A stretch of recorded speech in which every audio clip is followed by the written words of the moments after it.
नमस्कार दर्शक बंधु नववर्षर आपण मानकु अनेक अनेक शुभेच्छा। तो आपण माने जेमिति कि यूट्यूब रे वर्तमान देखुथिबे बहुत सारा लोक वीडियो बनाउछंती जोठी कि कहउछंती 1 जनवरी 2024 कहिबाकू गले आज सुभद्रा योजनार चतुर्थ किस्ती टंका आसीबो। एमिति बहुत सारा यूट्यूबर वीडियो बनाउछंती। तो मु आपण मानकु कहि देबाकू चाहे किछि दिन तले उपमुख्यमंत्री प्रभाती परिडा कहिथिले जनवरी मासर प्रथम सप्ताहरे किंबा शेष सप्ताहरे सुभद्रा योजनार चतुर्थ किस्ती टंका आसीबो।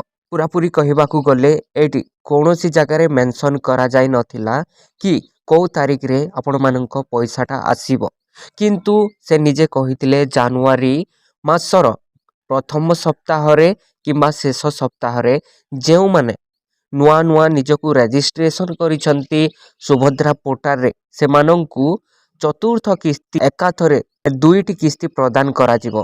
कहिबाकू गले जो माने योग्य अछंती एवं नुआ नुआ अप्लाई करितिले जहांकू 21 वर्ष होई जायतिला से माने जनवरी रो प्रथम सप्ताहरे किंबा शेष सप्ताहरे पाउछंती 10,000 टंका, किंतु कोनोसी जगारे कहा जाय नथिला कि 1 जनवरी 2026 रे टंकाटा आसीबो। तो जदि आपण माने भाबुछंती आज आसीबो ताहेले आसीबो नाही।